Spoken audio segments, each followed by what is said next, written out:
안녕하세요. 남편이 쌓은 덕으로 노후를 편안하게 보내고 있는 60대 여성입니다. 이 사연을 쓰기까지 고민이 많았어요. 자식들 이야기를 하려니 제 얼굴에 침 뱉는 거나 마찬가지인 것 같아서요.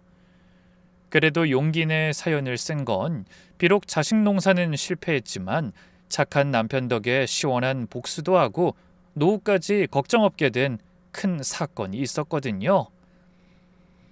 자식 때문에 고개 숙이다가 남편 덕에 어깨를 편 제 사연 들어봐 주시겠어요? 우리 남편은 개인 택시를 30년 동안 운전했어요. 매일 새벽 4시에 일어나 택시 구석구석 닫고 나가면 다음날 새벽 2시가 되어야 들어왔죠. 기사 식당에서 8,000원 백반 먹는 것도 아까워하는 사람이었어요. 커피도 싸서 다닐 정도로 아끼며 살았죠. 그 긴 세월 동안 단 한 번도 사고 없이 모범 기사로 살았답니다. 시청에서 표창도 여러 번 받았고 택시 조합에서도 모범 기사로 늘 칭찬받았죠. 근데 우리 자식들은 어떻게 생각했는지 아세요? 그런 아버지를 창피하다고 했어요. 큰아들은 올해 39인데 중소건설회사를 운영하거든요. 그런데 거래처 사람이나 친구들한테 아버지 직업을 물으면 꼭 개인 사업한다고 거짓말을 했죠. 한 번은 제가 속상해서 물어봤어요. 재영아, 왜 아버지 택시 운전한다고 말 안 하니? 부끄러운 일도 아닌데. 그랬더니 아들이 짜증스럽게 받아치더라고요. 엄마, 요즘 세상에 택시기사를 어떻게 볼 것 같아요? 거래처에서도 알면 무시할 거고 은행에서 대출 받을 때도 불리해요. 그냥 개인 사업한다고 하는 게 나아요. 둘째 아들도 마찬가지였어요. 영어 학원을 운영하는데 학부모들한테 아예 아버지가 없는 것처럼 행동했죠. 한 번은 아들 부탁으로 남편을 보낸 적이 있었는데 택시를 보고 펄펄 뛰었죠. 아빠, 왜 택시 타고 와요? 다 봤잖아요. 이제 우리 학원 애들 다 빠질 거예요. 명절 때도 바쁘고 일 많다는 핑계 대고 잘 안 왔어요. 그나마 오면 돈 얘기만 했죠. 아빠, 요즘 경기 좀 안 좋아서 힘든데 혹시 돈 좀 있으세요? 엄마, 애들 학원비가 너무 비싸서 좀 도와주실 수 있어요? 매번 손만 벌리고 가는 거예요. 남편은 그럴 때마다 지갑을 열면서도 한숨만 쉬었죠. 내가 자식 농사는 실패했나 봐. 택시 운전해서 애들 대학까지 다 보냈는데 이젠 내 일도 창피하다니. 내가 뭘 잘못했나? 참 열심히 산다고 살았는데. 그러면서도 꼭 이런 말을 덧붙였어요. 아버지한테 뭘 바라겠냐. 너희들 알아서 잘 살아. 난 그냥 운전이나 하는 사람이니까. 그 말에 얼마나 씁쓸함이 묻어 있었는지 모릅니다. 애들이 가고 나면 밤에 자다가도 한숨 쉬는 소리에 잠이 깼을 정도예요. 저는 그런 남편이 안쓰러워서 늘 위로했죠. 당신 아니었으면 애들이 대학이나 갔겠어요? 언젠가는 애들도 알아줄 거예요. 하지만 남편은 씁쓸하게 웃으면서 고개만 저었어요. 됐어. 내가 뭘 바라고 일하나. 그냥 먹고 살려고 하는 거지. 이 자식들한테 기대는 버렸어. 택시기사 아버지를 둔 게 그렇게 창피하다면 나도 할 말 없지. 그날도 평범한 아침이었어요. 남편은 늘 그랬듯이 새벽 4시에 일어나서 김밥과 커피를 챙겨 들고 나갔죠. 현관문을 나서면서 돌아보더니 이렇게 말했어요. 여보, 오늘따라 김밥이 더 맛있네. 오늘도 열심히 일하고 올게. 그래요. 너무 무리하지 말고 운전 조심해요. 손님 없으면 적당히 하고 와요. 괜찮아. 나 체력 하나는 좋잖아. 저녁에 봐. 그게 우리의 마지막 인사였어요. 누가 알았겠어요. 그게 정말 마지막이 될 줄을. 오후에 잠깐 집안일하고 낮잠을 자고 있는데 갑자기 모르는 번호로 전화가 왔어요. 여기 성모병원 응급실인데요. 남편분 지금 응급실에 계십니다. 빨리 와주세요. 심장이 멎는 줄 알았어요. 신발도 제대로 안 신고 택시 잡아 타고 병원으로 뛰어갔죠. 응급실 문을 열고 들어가니 남편이 침대에 누워 있었어요. 의료진들이 둘러싸고 있었죠. 제가 다가가자 의사가 잠시 비켜줬어요. 보호자세요? 네, 제가 아내예요. 남편이 어떻게... 심정지로 쓰러지셨어요. 지금 심폐소생술 30분째 하고 있는데. 근데 남편은 마지막 순간에도 자식들을 찾는 것 같았어요. 남편이 희미하게 눈을 떴어요. 초점 없는 눈동자가 절 찾더니 힘겹게 입을 열었죠. 여보. 네, 나야, 나 왔어, 여보. 이렇게 가면 안 돼. 남편이 제 손을 잡으려고 손을 들었어요. 어느새 차가워진 손이었어요. 애들 곧 와요. 금방 올 거예요. 거짓말이었죠. 하지만 그렇게라도 말해야 했어요. 재영이, 재호. 두 아들 이름을 힘겹게 부르는 걸 보며 눈물이 났지만 참았어요. 네, 다 오고 있어. 그러니까 버텨요. 좀만 기다려. 애들 보고 가야지. 남편이 희미하게 웃는 것 같았어요. 미안해. 애들 미안해. 그 말을 마지막으로 남편 눈이 감겼어요. 심전도 기계가 길게 울렸죠. 의사들이 다시 심폐소생술을 시작했지만 남편은 다시 눈을 떼지 못했어요. 죄송합니다. 더 이상은... 무릎에 힘이 풀려서 그 자리에 주저앉았어요. 남편은 죽는 순간까지 우리 애들을 기다렸어요. 택시기사인 아버지라서 미안하다고. 그게 남편의 마지막 말이었어요. 떨리는 손으로 큰아들한테 전화했어요. 재영아, 아빠가 돌아가셨어. 근데 아들이 처음엔 놀라는 것 같더니 바로 이렇게 말하는 거예요. 네? 지금요? 엄마, 지금 정말 중요한 미팅 중이라서요. 10억짜리 프로젝트 발표가 30분 후에요. 내일 아침 일찍 갈게요. 어차피 이미... 귀를 의심했어요. 아버지가 돌아가셨다는데 미팅이 더 중요하다뇨. 곧장 둘째한테도 전화했죠. 울면서 겨우 말했어요. 재호야, 아빠가 하늘나라로. 엄마 정말이야? 어떡해.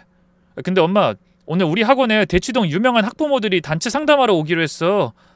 이 사람들 놓치면 안 돼. 내일 갈게.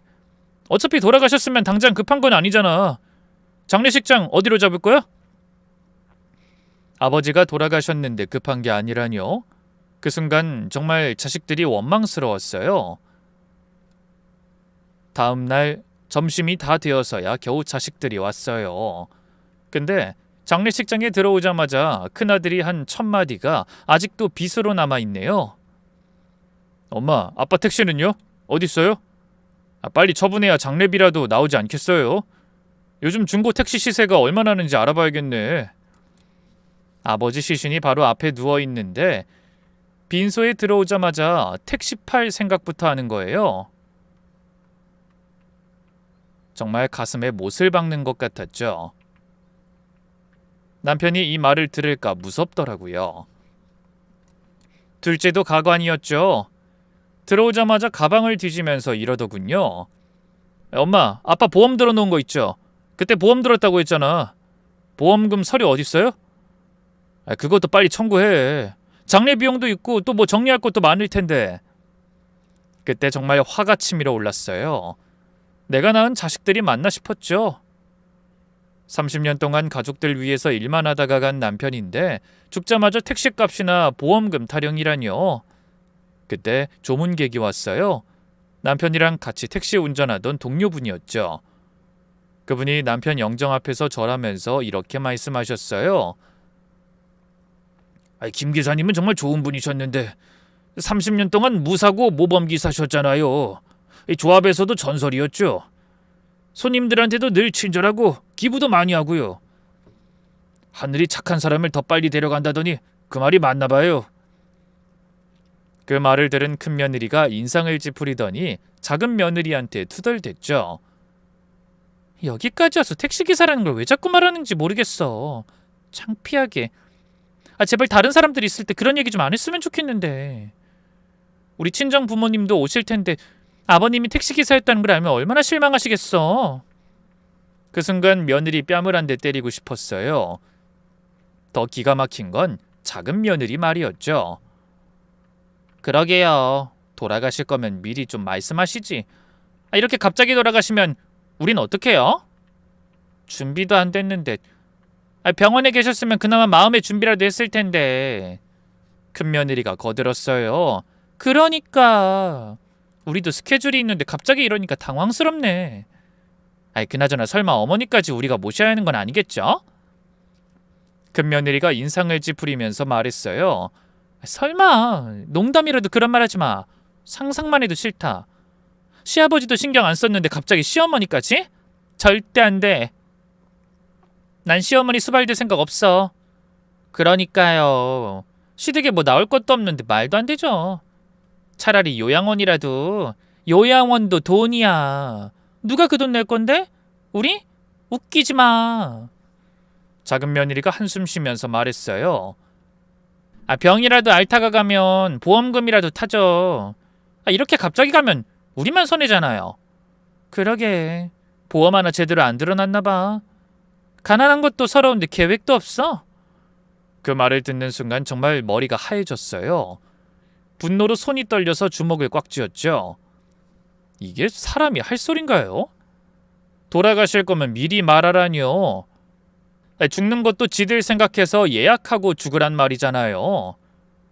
그리고 전 이미 무슨 짐짝처럼 취급하고 있었죠. 30년 동안 그 집에서 번 돈으로 지들 결혼자금 대줬는데. 화장실로 뛰어가서 물을 틀어놓고 엉엉 울었어요. 그리고 생각했죠.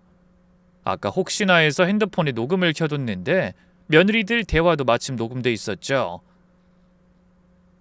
그날 처음으로 자식들과 며느리에게 복수하겠다는 생각을 했어요. 먼저 간 남편을 위해서라도 이런 못된 것들은 벌을 받아야 한다고요. 3일장 내내 조문객도 정말 없었어요. 제 지인들과 남편 택시 동료 몇 분이 전부였죠. 왜 그랬는지 아세요? 자식들이 부끄러워서 아무한테도 알리지 않았기 때문이에요. 그나들은 당연하다는 듯 이러더라고요. 창피해서 회사 사람들한테 말 안 했어요. 어차피 아버지 택시기사였다는 거 알면 다들 이상하게 생각할 거고 그냥 조용히 가족끼리만 치르는 게 좋을 것 같아요. 둘째도 똑같았죠. 학원 이미지만 떨어져요. 원장 아버지가 택시기사였구나 하면서 애들 빼갈 거예요. 그냥 조용히 치르고 나중에 물어보면 오래전에 돌아가셨다고 할게요. 정말 기가 막혔어요.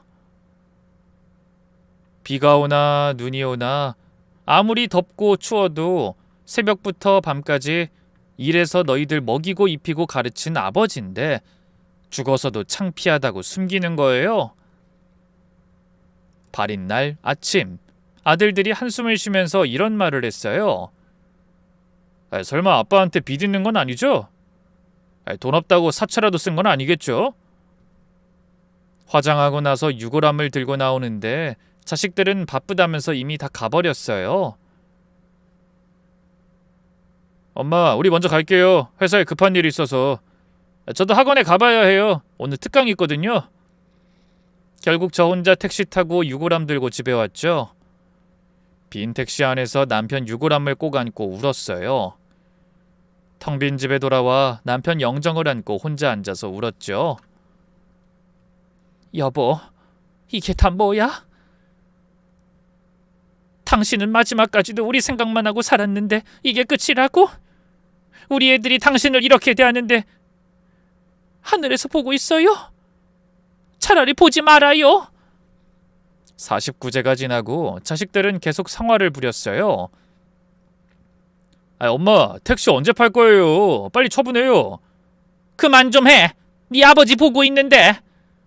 할 수 없이 택시 정리하러 갔죠. 주차장에 도착해서 남편 택시를 보는 순간 눈물이 또 났어요. 노란 개인 택시가 먼지를 뒤집어 쓰고 서 있었죠. 남편이 그렇게 아끼던 택시인데 운전석에 앉으니 남편 체취가 아직도 남아있는 것 같았어요. 핸들에는 남편이 늘 끼던 낡은 가죽 장갑이 걸려 있었고 룸미러에는 우리 젊었을 때 같이 찍은 사진도 걸려 있었죠. 대시보드에는 박하사탕이랑 진통제가 그대로 있었어요. 허리 아플 때 먹던 진통제였죠. 당신만 없고 다 그대로네. 차 안을 정리하다가 마지막으로 트렁크를 열어봤어요. 평소에 청소도구를 넣어두던 곳인데 구석에 이상한 게 있었어요.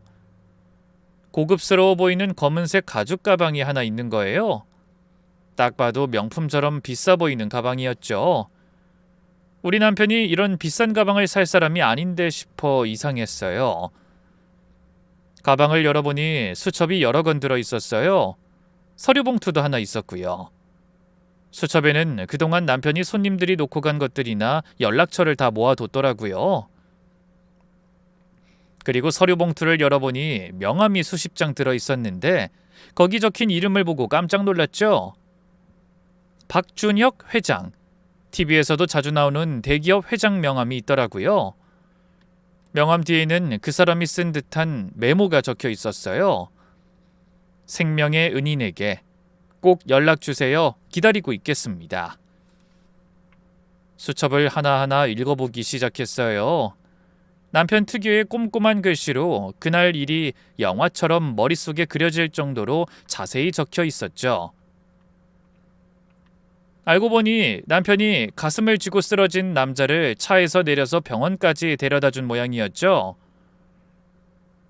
신호도 다 무시하고 병원까지 간 덕에 목숨을 구한 것 같았어요. 다음 장에는 이렇게 적혀 있었어요. 병원에서 연락이 왔다. 그 사람이 깨어났다고. 꼭 나를 만나고 싶다고 한다. 5분만 늦었으면 뇌사 상태가 됐을 거라는데 사람을 살린 것 같아서 뿌듯했다. 이만하면 나도 잘 살고 있는 건 아닐까?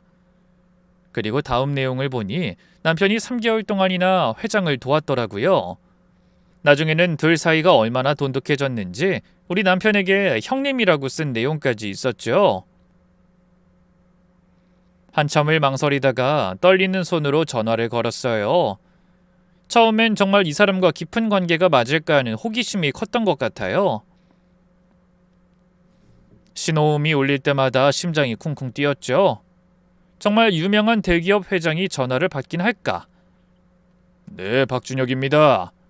정중하면서도 위험 있는 목소리가 들렸죠. 진짜 회장님이 직접 받은 거예요. 아, 저는 김기사, 아니 김기수 기사 되는 사람 아닙니다. 순간 전화기 너머에서 의자 끄는 소리가 났어요. 그리고 목소리가 확 밝아졌죠. 아이고 형수님, 처음 인사드리네요. 형님은 잘 계시죠? 요즘 통 연락이 없어서 제가 얼마나 궁금했는지 몰라요. 형님 건강은 어떠세요? 어떻게 말을 꺼내야 할지 모르겠더라고요. 목이 메어서 처음엔 말이 안 나왔어요. 남편이 일주일 전에 돌아가셨어요. 전화기 너머가 갑자기 조용해졌어요. 숨소리도 안 들릴 정도로 고요했죠. 뭐라고요? 형님이 돌아가셨다고요? 그게 무슨... 아니 이게 무슨 말씀이세요? 지난주에도 형님이 회사 앞 지나가면서 연락 주셨는데... 심정지로 갑자기 운전하다가 그렇게 됐습니다. 말을 끝내기도 전에 회장이 급하게 말했어요. 목소리에 울음이 섞여 있었죠. 형수님 지금 어디 계세요? 제가 지금 바로 가겠습니다. 주소 좀 알려주세요. 아니 우리 기사가 주소 알고 있으니까 제가 지금 당장 출발하겠습니다. 그러실 필요 없으세요. 이미 장례도 다... 형님 마지막으로라도 뵙고 싶습니다. 30분이면 도착합니다. 전화를 끊고 정확히 20분 만에 초인종이 울렸어요. 문을 열자 고급 정장을 입은 50대 중반의 남자가 서 있었죠. TV에서 한 번씩 보던 그 사람, 회장이 맞았어요. 근데 눈이 벌겋게 충혈돼 있었어요. 거실로 들어와서 남편 영정을 보는 순간 그 자리에서 무릎을 꿇었죠. 형님 왜 이제야? 왜 연락을 안 주셨습니까? 제가 장례라도 모셨어야 했는데 형님이 이렇게 가시면 어떡합니까? 대기업 회장이자 그 잘난 재벌 회장이 우리 집 거실에서 무릎 꿇고 통곡하는 거예요. 어찌나 서럽게 우는지 저도 따라서 또 울었죠.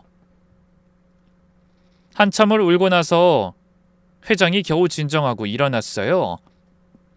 눈물을 닦으면서 말했죠. 정말 죄송합니다. 제가 형님을 더 자주 찾아뵀어야 했는데 바쁘다는 핑계로. 아니에요. 남편이 회장님하고 이렇게 가까운 사이인 줄 몰랐네요. 형님이 저를 살렸어요. 형님 아니었으면 전 이미 이 세상 사람 아니었을 거예요. 그리고는 3년 전 사고를 자세히 설명해 줬죠. 그날 회사 일로 스트레스를 너무 받아서 실은 심장에 문제가 있다는 걸 알면서도 약도 안 먹고 무리했어요. 회사가 위기였거든요.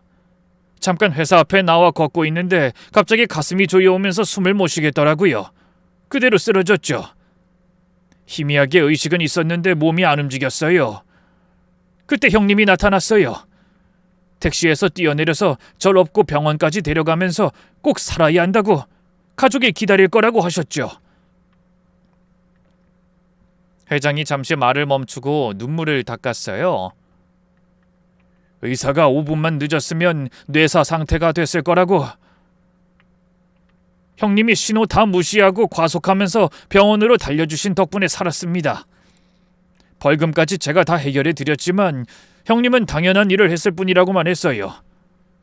형님 찾는 것도 3개월 넘게 걸렸어요.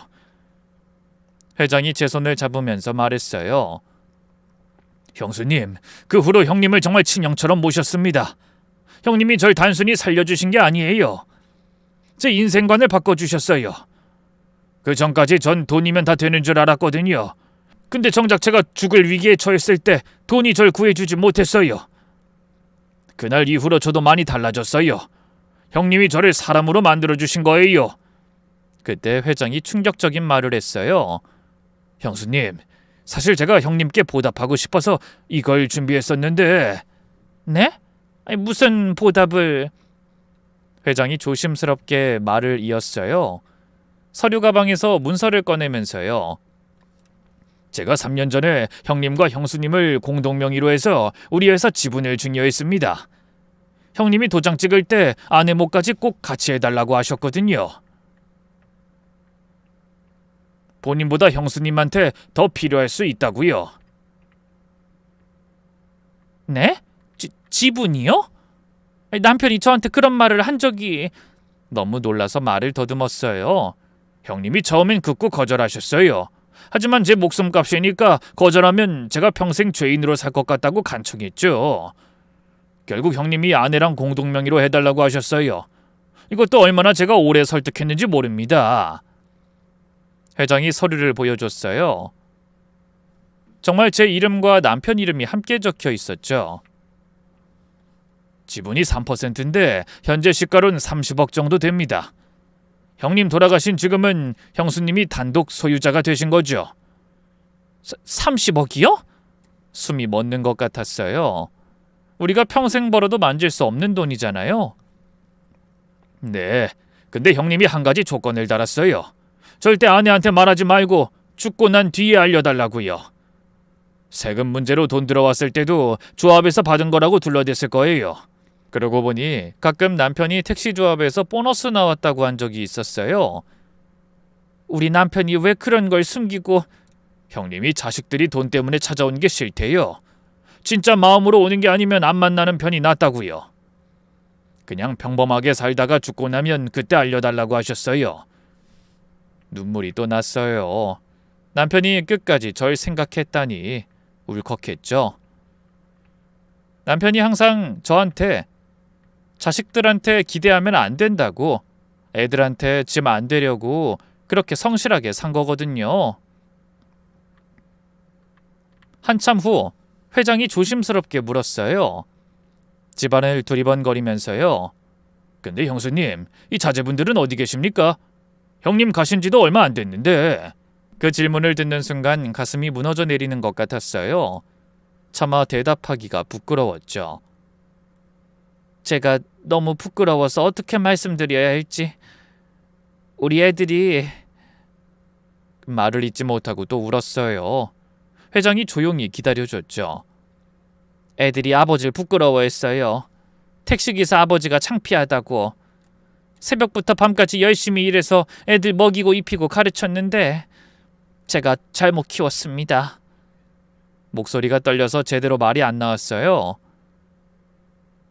장례식장에 와서 아버지 시신 앞에서 한 말이 택시 팔아서 장례비 충당하자였어요. 조문객들이 들을까봐 택시기사라는 소리만 나와도 질색을 하고요. 그 말을 듣는 회장 얼굴이 빨갛게 달아올랐어요. 눈에서 불이 날 것 같았죠. 한참을 아무 말 없이 있다가 깊은 한숨을 쉬면서 말했어요. 이런 배은망덕한 우리 형님을 그렇게 대했단 말입니까? 제가 얼마나 참담했는지 아세요? 남편이 하늘에서 그 모습을 다 봤을까봐 그게 너무 무서워요. 평생 자식들 자랑하며 살았는데 죽어서까지 그런 취급을 받다니. 손으로 얼굴을 가리고 흐느꼈어요. 제가 자식 교육을 정말 잘못했어요. 남편한테 너무 죄스러워서 밤마다 미안하다고 차라리 아무것도 듣지 말고 보지도 말라고 해요. 말을 잇기가 힘들었어요. 목이 메어왔죠. 심호흡하고 계속 말했어요. 돌아가실 거면 미리 말하지 갑자기 이러냐고까지 하더라고요. 참, 이게 사람이 할 소린가요? 남편이 그렇게 고생해서 번 돈으로 집도 다 해주고 결혼도 시켰는데 그 며느리가 하는 소리가 이거예요. 자식이나 며느리나 다 똑같아요. 회장 얼굴이 빨갛게 달아올랐어요. 주먹을 떨면서 화를 참고 있었죠. 더 끔찍한 건 남편이 살아있을 때도 그랬어요. 명절에도 잘 안 왔어요. 남편 생일도 잊어버리고 하루는 그런 말 했어요. 내가 대기업 회장이었으면 애들이 찾아왔을까? 택시기사라서 안 오는 걸까? 그 말이 아직도 생생하네요. 전 눈물을 닦으면서 계속했죠. 회장님, 정말 우리 애들이지만 너무 미워요. 근데 다 늙은 제가 뭘 할 수 있겠어요? 이젠 저까지 짐 될까봐 걱정하는 꼴을 보는데 어떻게 살아야 할지를 모르겠네요. 회장이 제 손을 잡았어요. 그러더니 갑자기 자리에서 벌떡 일어났어요. 형수님, 이건 제가 나서야겠습니다. 형님이 못하고 간 일 제가 해야겠네요. 네? 근데 어떻게... 절 믿고 기다려주세요. 돈밖에 모르는 놈들한텐 돈으로 본때를 보여줘야죠. 회장 눈이 번뜩였어요. 결심한 표정이었죠. 형님의 명예를 되찾아야죠. 그리고 자제분들 평생 후회하게 만들겠습니다. 저는 눈물을 흘리면서 고개를 끄덕였어요. 회장님, 부탁드려요. 남편이 하늘에서라도 헛살지 않았구나 할 수 있게 제발 우리 애들 늦게라도 정신 차리고 살 수 있도록 제대로 혼내주세요. 얼마 뒤에 회장과 머리를 맞대고 앉았어요. 형수님, 먼저 달콤한 미끼를 던져야 합니다. 돈 앞에서 진짜 모습이 나올 테니까요.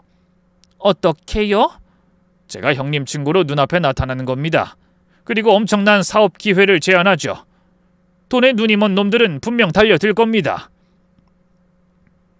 회장이 씩 웃으면서 계획을 설명했어요. 큰아드님이 건설회사 한다고 했죠? 50억짜리 프로젝트를 던져줄 거예요. 물론 계약 직전에 취소할 거지만요. 둘째는 학원 운영한다고요? 백화점 문화센터 총괄 매니저 자리를 제안하겠습니다. 며느리들에게도 달콤한 미끼를 던지고요. 근데 그게 가능한가요? 형수님, 사실 이 정도는 일도 아니에요.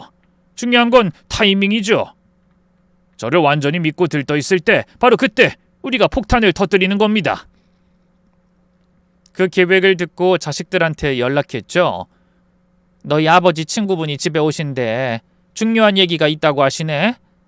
그나들이 시큰둥하게 물었어요. 아빠 친구면 택시 운전하던 사람들이요? 그 사람들이 무슨 중요한 얘기가 있다고.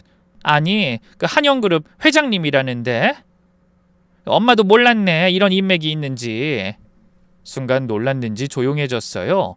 그러다가 갑자기 목소리가 커졌죠. 뭐? 한영그룹이요? 진짜예요? 그 회장을 안다고요? 그래, 박준혁 회장님. 엄마, 그 사람 20위 안에 드는 재벌이에요. 그런 사람이 아빠랑 친구였다고요? 목소리에 흥분이 가득했어요. 돈 냄새를 맡은 거죠. 어떻게 아빠가 그런 사람이랑...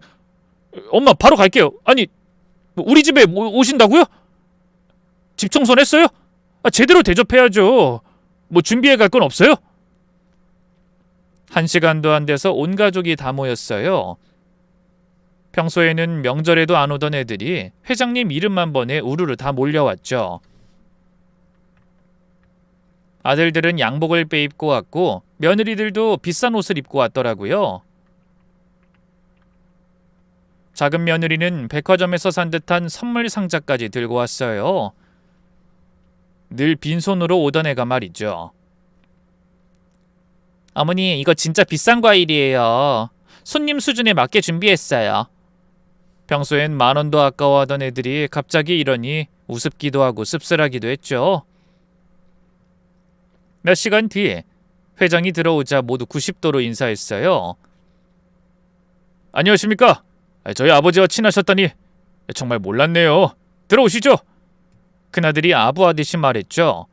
평소에 건방진 모습은 온데간데 없었어요. 아버지가 저희한테는 말을 안 해서 정말 대단하신 분이라는 거 잘 알고 있습니다. 얼마나 웃긴 말인지 며칠 전만 해도 택시기사 아버지가 창피하다던 놈이 말이에요. 회장이 의미심장한 미소를 지으며 말했어요. 형님이 생전에 자제분들 사업을 도와달라고 부탁하셨는데 이제야 찾아왔네요. 아들 눈이 반짝였어요. 정말이십니까? 아버지가 저희 얘기도 했나 보네요? 네, 늘 아들 자랑을 하셨죠. 큰아드님 맞죠? 지금 건설회사 운영한다고요? 네, 저희가 중소건설회사를 운영하는데요. 요즘 경기가 너무 어려워서... 그래요? 마침 잘 됐네. 우리 회사에서 50억짜리 오피스텔 신축 프로젝트가 있는데 제가 형님 아들이니까 특별히 수의 계약으로 드려야겠네요. 큰아들 부부가 서로 쳐다보면서 눈이 휘둥그레졌어요. 입이 귀에 걸릴 뻔했죠. 50억이요? 정말이십니까? 형님 자제분인데 당연히 도와야죠. 서류는 다음 주에 바로 준비하겠습니다. 그리고 둘째를 보면서 말했어요. 둘째 아드님은 뭐 하시죠? 둘째가 갑자기 목소리를 가다듬으면서 말했어요. 저는 영어 학원을 운영하는데요. 저도 요즘 원생이 많이 준 상황이라서 정리를 하려고요. 그래요? 우리 계열사 백화점 문화센터 총괄 매니저 자리가 있는데 해보실래요? 둘째가 눈이 휘둥그레졌죠. 총괄이요? 저 정말 하고 싶습니다. 옆에서 기대하고 있던 며느리들한테도 회장이 제안했어요. 며느님들도 젊어서 능력이 있으실 것 같은데 우리 그룹 복지재단 이사 자리가 있습니다. 혹시 이런 일에도 관심 있으신가요? 며느리들이 서로 쳐다보면서 황급히 대답했죠. 네, 당연하죠. 하고 싶습니다. 회장이 마지막으로 말했어요. 다만 한 가지 조건이 있습니다. 어떤 조건이든 다 하겠습니다. 말씀만 해주십시오. 아들이 급하게 대답했죠. 정말 자식으로서 자격이 있는지 진짜 형님들 자식이라고 생각되면 결정하겠습니다. 기간은 짧아요. 1달 정도만 지켜보고요. 큰아들이 자신있게 웃으면서 말했어요. 그런 거라면 걱정 마세요. 저희가 얼마나 효자 효녀인데요. 그리고 제가 아버지를 닮아서 성실하다는 말 정말 많이 듣거든요. 둘째도 거들었죠. 맞아요. 저도 아버지 성격 그대로 물려받았어요. 책임감 강하고 가족 생각하는 거요. 회장님도 저희 계속 보시면 아실 거예요. 며느리들까지 나섰어요. 저희도 10년 넘게 아버님 며느리 노릇했는데 자격이야 당연히 있죠. 회장이 의미심장하게 웃으면서 일어났어요. 그럼 1달 후에 뵙겠습니다. 그날부터 정말 웃기는 일이 벌어졌어요. 매일 아침 안부 전화가 시작됐거든요. 어머니 잘 주무셨어요? 건강은 어떠세요? 필요한 거 있으시면 말씀하세요. 그런데 전화 끊는 순간 큰아들 부부 대화가 들렸어요. 제대로 안 끊어서 들린 거죠. 아우 진짜 귀찮네. 매일 이런 전화해야 하나? 돈 때문에 참는다 참아. 한 달만 참으라니까. 그럼 우리 인생 피는 거야. 작은 애도 마찬가지였어요. 전화에서는 다정하게 굴다가 끊고 나선 투덜거렸죠. 매일 전화하는 거 진짜 짜증나네. 할 말도 없는데. 그래, 한 달만 버티자. 두 며느리는 주말마다 찾아와서 청소도 해주고 반찬까지 다 해왔어요. 그것도 모자라 두둑한 용돈 봉투까지 들고 왔죠. 어머니, 그동안 저희가 너무 소홀했어요. 이제부터 잘할게요. 그러면서도 시계를 계속 봤어요. 어머니, 저희 이제 가봐야 할 것 같아요. 약속이 있어서. 돈 앞에서 이렇게 달라지는 자식과 며느리를 보니 역겨웠죠. 남편이 살아있을 때는 한 번도 안 왔으면서 이제 와서 돈 때문에 효자 효녀 코스프레라니. 아무리 자식이고 며느리라도 돈 앞에서 달라진 모습을 보니 역겨웠죠. 며칠 뒤 회장과 다시 만나서 말했어요. 형수님, 다음 주입니다. 똑똑히 대가를 치르게 하겠습니다. 준비되셨죠? 네, 이제 시작해야죠. 늦게라도 그것들 제대로 알게 해주고 싶네요. 전 망원 녹음 파일도 준비하고 남편이 남긴 수첩과 지분 증서도 준비했어요. 이제 정말 남편 영혼을 건 통쾌한 복수가 시작되는 것 같았습니다. 모든 게 확정도 안 됐는데 다들 들떠서 난리도 아니었어요. 큰아들은 차를 샀더군요. 엄마, 나 벤츠 S클래스 계약했어. 1억 5천짜린데 50억 프로젝트 따면 이 정도는 타줘야죠. 거래처 사장들도 다 벤츠 타는데 나만 싸구려 국산차 타면 무시당하잖아. 어이가 없어서 말이 안 나왔죠. 곧 이사도 갈 거야. 전세 계약했는데 보증금 10억. 죽기 전에 강남에 살아봐야지. 뭐? 10억? 너 그런 돈이 어딨어? 에이, 엄마. 계약 따내면 다 해결돼요. 은행에서도 대출 상담받으러 오라고 난리예요. 작은 아들도 마찬가지였어요. 백화점 총괄 매니저 된다고 주변에 소문을 다 냈죠. 엄마, 나 명품 옷 좀 사야겠어. 총괄 매니저가 싸구려 옷 입고 다닐 순 없잖아. 이게 왜 가방도 하나 장만해야 하고 정장이랑 구두도 필요해? 너 그런 돈이 어딨니? 벌써부터 왜 그래?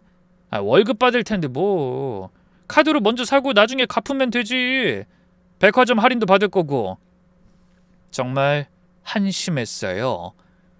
아직 확정도 안 됐는데 벌써 돈 쓰고 자랑하고, 남편 살아있을 때는 택시기사 아버지 창피하다고 숨기더니 이제는 한영그룹을 운운하면서 자랑이라뇨. 회장과 다시 만났을 때 이 얘기를 했더니 회장이 씩 웃더라고요. 형수님 완벽하네요. 완전히 믿고 있군요. 돈부터 쓰기 시작했고요. 정말 괜찮을까요? 너무 잔인한 건 아닌지. 형수님, 형님을 그렇게 대한 놈들입니다. 이 정도는 부족해요. 형님이 목숨 바쳐서 일하고 키운 애들이 마지막 순간까지 형님을 무시했잖아요. 제대로 알려줘야죠. 회장이 서류를 보여줬어요. 진짜 50억 계약서였죠. 그룹 직인까지 찍혀 있었어요. 이걸 보여주고 서명 직전에 취소할 겁니다. 그리고 회장이 USB를 하나 꺼냈어요. 형님이 택시 운전하는 영상이 있어요. 형님이 얼마나 성실하게 사셨는지 보여줄 겁니다. 그리고 장례식장 CCTV 영상도 확보했습니다. 장례식장 CCTV를요? 네. 자식들이 형님 빈소에서 어떻게 행동했는지 다 찍혀 있더군요. 드디어 그날이 왔어요. 그룹 본사 최상층 VIP룸에서 만나기로 했죠. 아들 부부는 1시간 전부터 도착해서 기다리고 있었대요. 로비에서 직원들한테 오늘 회장님이랑 계약하러 왔다고 떠들었다더군요. 그의 질세라 둘째도 비싼 옷을 차려입고 왔어요. 머리부터 발끝까지 명품으로 도배했더라고요. 어차피 이거 다 렌탈이야. 오늘 계약하고 나면 사는 거지만 첫인상이 중요하잖아. 며느리들도 잘 보이려고 한껏 멋을 부리고 왔어요. 엘리베이터 앞에서 만난 아들은 저한테 주의를 주더라고요. 기가 막혔죠. 엄마, 오늘 중요한 날이니까 말 조심해요. 괜히 실수해서 계약 날아가면 안 되니까. 엄마 걱정 말고 너부터 잘해. 준빈 잘했어? 아이 당연하죠. 평생에 올까 말까한 기회인데. VIP 룸은 정말 화려했어요. 통유리로 된 벽 너머로 서울 전경이 다 보였죠. 이탈리아산 가구들, 천장에는 크리스탈 샹들리에가 번쩍였어요. 테이블 위에는 샴페인이 준비돼 있었고 고급 케이터링 음식도 가득했죠. 아들이 영상통화하면서 자랑했어요. 봐봐, 여기가 VIP 룸이야. 이런 데서 계약한다니까. 우리 회사도 대기업 협력사야. 옆에서 큰며느리도 사진을 찍어 보내더니 시댁 식구들한테 전화하고 있었어요. 엄마 봤지? 우리 신랑 대박 터뜨렸어. 50억 계약이야. 그때 회장이 들어왔어요. 비서 2명과 법무팀장까지 데리고 왔죠. 아들이 벌떡 일어나더니 코앞까지 조르르 쫓아가서 인사를 하더라고요. 회장님, 정말 감사합니다. 저희 믿고 맡겨주셔서 평생 이 은혜 잊지 않겠습니다. 회장이 의미심장한 미소를 지으면서 앉았어요. 자, 그럼 계약 전에 먼저 보여드릴 게 있습니다.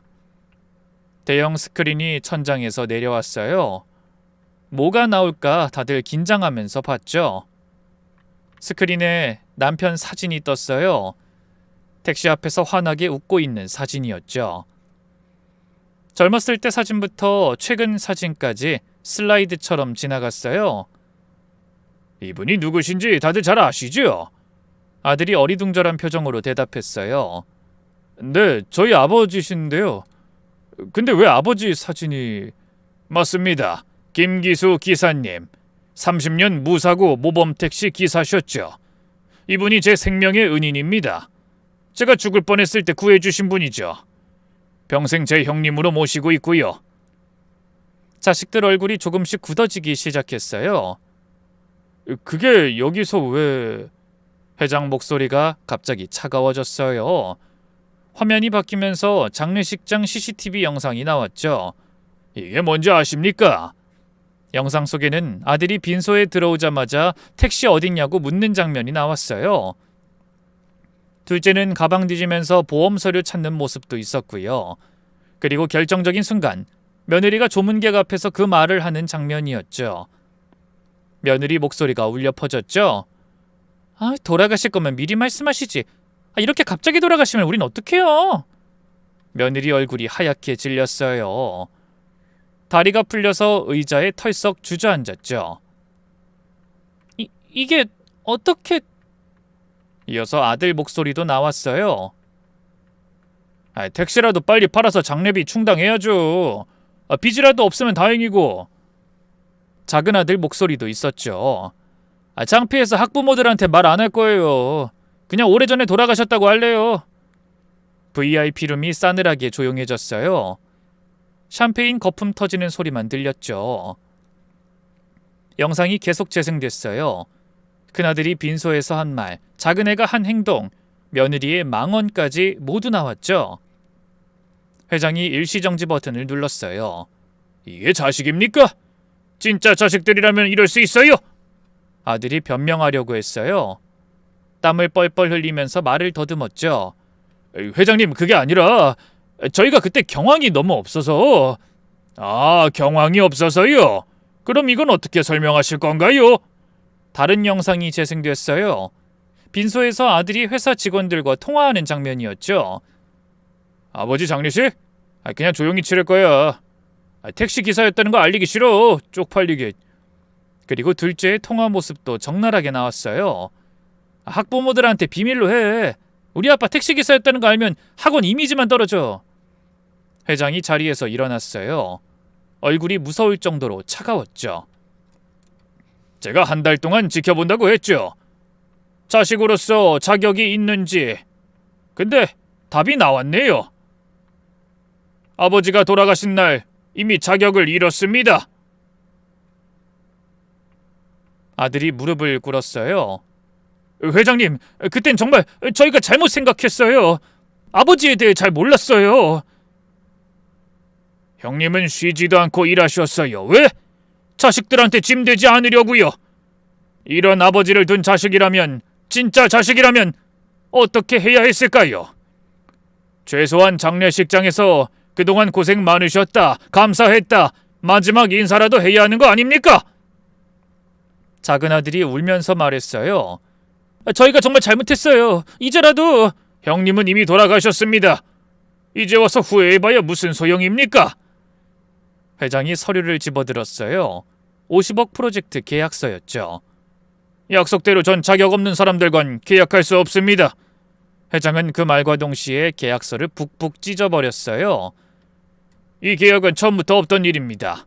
여러분은 형님 자식이 아니었으니까요. 그때 제가 일어났어요. 이제 제가 나설 차례였죠. 오랜 시간 참고 살았던 서름이 폭발하는 순간이었어요. 너희들, 아버지가 얼마나 너희를 자랑스러워했는지 알아? 아들이 고개를 들어 저를 봤어요. 눈에 눈물이 고여 있었죠. 엄마. 인제 와서 엄마는 무슨 엄마야? 아버지 살아계실 때 한 번이라도 제대로 찾아온 적 있어? 생신날에도 안 왔잖아.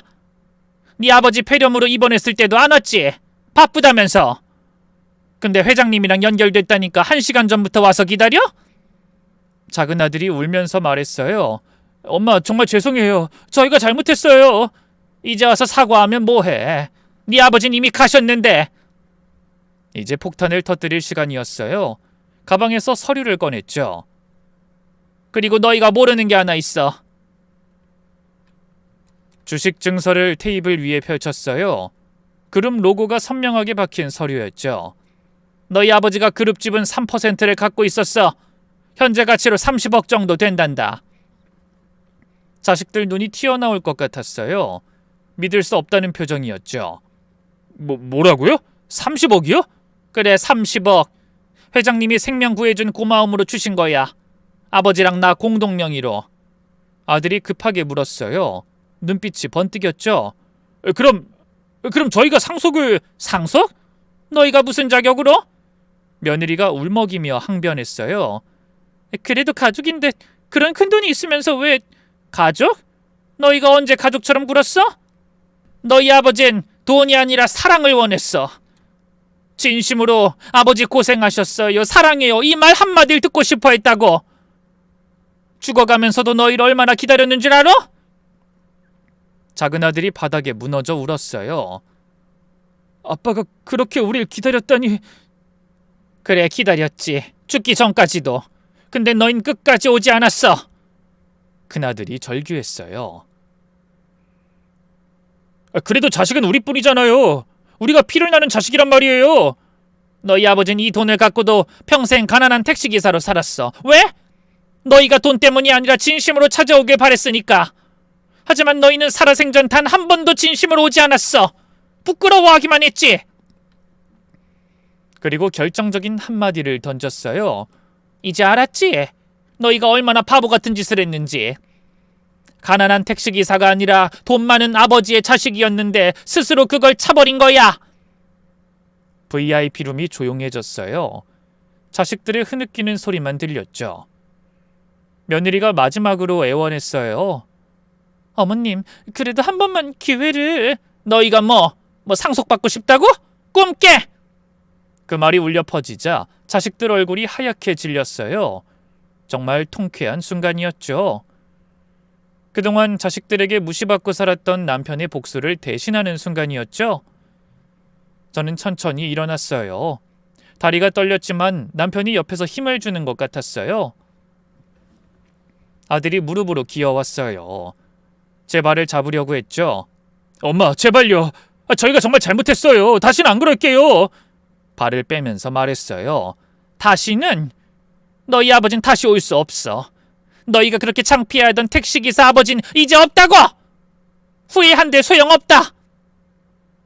작은 아들도 바닥에 엎드려서 통곡했어요.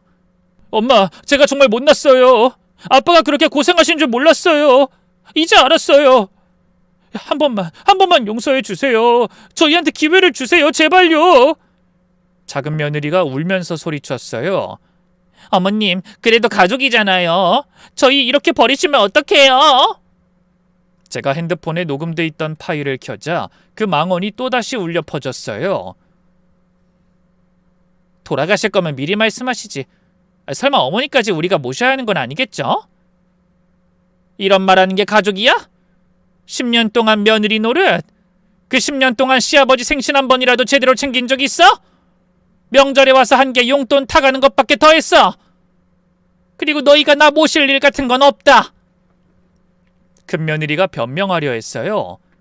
저희도 먹고 살기 바빴어요. 바빴다고? 그럼 너희 시아버지는 안 바빴어? 매일 20시간씩 운전하면서도 너희 집 전세금 줬잖아. 너희 애들 학원비까지 다 대줬잖아. 회장이 거들었어요. 다들 너무 늦었어요. 그리고 한 가지 더 알려드릴게요. 여러분들이 벌써 쓴 돈들 있죠? 벤츠 계약금 5천만 원, 강남 아파트 계약금 2억, 명품 구입비 3천만 원, 다 합치면 3억이 넘습니다. 큰아들 얼굴이 새파래졌어요. 몸을 부들부들 떨었죠. 그 돈은 계약 성사되고 나면 대출 받아서 계약 믿고 대출 받으셨어요? 우리 회사랑 계약 없어요. 앞으로도 영원히 없을 거고요. 며느리가 울부짖었어요. 바닥을 치면서 절규했죠. 그럼 우린 어떡해요? 길거리에 나앉게 생겼는데 애들은 어떻게 키워요? 저는 자식들을 차갑게 내려다봤죠. 너희 아버진 마지막까지도 너희를 기다렸어. 병원에서 숨 넘어가면서도 애들 오는지 그것만 보고 있었더라. 근데 너흰 끝까지 안 왔지. 늘 같은 핑계였어. 회장이 마지막 칼을 꽂았어요. 내일부터 한영그룹과 거래하는 모든 회사에 공문 발송될 겁니다. 김기수 기사님을 모욕한 자식들의 회사와는 거래 금지라고요. 큰아들이 절규했어요. 회장님, 그럼 저희 회사 망해요. 직원들 밥줄도 다 끊긴다고요. 형님처럼 택시 운전이라도 하세요. 30년 해보면 형님 마음 알게 될지도 모르죠. 저는 마지막으로 이렇게 말했어요. 눈물이 났지만 참았어요. 엄마가 마지막으로 하는 말이야. 이제라도 사람이 돼. 돈이 전부가 아니야. 너희 아버지처럼 묵묵히 일하면서 살아. 그게 너희 아버지한테 속지 않은 길이야. 엄마, 우리 정말 다시 시작할게요. 지켜봐 주세요. 엄마, 그래도 우리가 자식인데. 이제 엄마 아니다. 너희가 먼저 아버지 버렸잖아. 이제 나도 너희 버릴 거야. 작은 아들이 서럽게 울면서 절규했어요. 엄마, 한 번만, 딱 한 번만 기회를 주세요. 뭐든 할게요. 택시 운전이든 뭐든. 기회? 사는 동안 기회는 많았어. 근데 너흰 단 한 번도 그 기회를 안 잡았잖아. 너희한테 줄 건 딱 하나야. 다 잃어보고 사람 되는 것. 너희한텐 한 푼도 못 줘. 그 일이 있고 정확히 일주일 후 큰아들 회사에 첫 번째 타격이 찾아왔어요. 아이, 김 사장 미안하네. 한영그룹에서 압력이 들어왔어. 자네랑은 더 이상 거래 못하겠네. 아니, 이 사장님 10년 거래했잖아요. 나도 어쩔 수 없네. 한영그룹이랑 거래 끊기면 우리 회사도 망해. 하루 만에 거래처 15곳이 다 끊긴 거예요. 다급해진 큰아들은 집 앞까지 찾아왔어요. 초췌한 모습으로 문 앞에서 무릎을 꿇고 있었죠. 엄마, 제발 문 좀 열어주세요. 회사 망하게 생겼어요. 직원들 월급도 못 주게 됐어요. 갈 데 없으면 아버지 산소라도 가. 나한테 올 시간에. 엄마, 이제 일용직이라도 하려고요. 정말 잘못했어요. 아버지한테도 죄송하고. 그래, 너희 아버지도 30년 동안 월급 걱정하면서 살았어. 이제 너도 그 기분 알겠네. 엄마, 제가 정말 잘못했어요. 아버지한테 가서 빌고 올게요. 늦었어. 넌 그리고 깨달은 게 아니야. 돈 때문에 그러는 거잖아. 은행에서도 난리가 났대요. 대출금 3억을 당장 갚으라고 독촉장이 날아왔죠. 벤츠는 일주일 만에 압류당하고 강남 아파트 계약도 파기됐죠. 상황은 작은 아들도 비슷했어요. 둘째도 갈 데가 없었는지 절 찾아왔죠. 엄마, 학원 망했어요. 빚만 2억 남았어요. 어떻게 살아야 할지. 또 돈 이야기하러 온 거니? 엄마, 제발 5천만, 아니 1,000만 원만 빌려주세요. 당장 월세도 못 내요. 무슨 돈? 네가 부끄러워하는 아버지 택시 팔아서 얻은 돈? 작은 아들이 울면서 고개를 숙였어요. 죄송해요. 정말 죄송해요. 며느리들은 더 빨랐어요. 큰 며느리가 이혼 서류를 들고 왔대요. 이 집안에 더 있을 이유가 없어요. 어머니가 30억 있으면서도 한 푼도 안 주시니. 아들은 끝까지 매달렸대요. 여보 제발, 우리 10년 넘게 같이 살았잖아. 10년? 그동안 당신이 해준 게 뭔데? 이제 빚쟁이 신세인데 같이 살 이유가 없지. 3개월 만에 두 아들은 완전히 바닥까지 떨어졌어요. 큰아들은 회사 부도로 신용불량자가 됐고 집도 날리고 여인숙에서 살게 됐대요. 작은아들은 학원 폐업하고 과외 아르바이트 자리도 구하기 힘든 처지가 됐다더군요. 회장이 가끔 소식을 전해줬어요. 큰아드님이 일용직 자리 구하려고 새벽부터 인력시장 나간대요. 그래요? 이제 아버지 심정을 조금은 알겠네요. 아니, 아직 멀었을 거예요. 작은 아드님도 편의점 알바 지원했다가 떨어졌대요. 편의점도 쉬운 일이 아니죠. 아버진 20시간씩 운전했는데. 저는 조금도 마음이 흔들리지 않았어요. 남편이 30년 동안 받은 서름이 3개월로 끝날 일이 아니니까요. 그리고 전 자식들에게 변호사를 통해서 정식으로 통보했어요.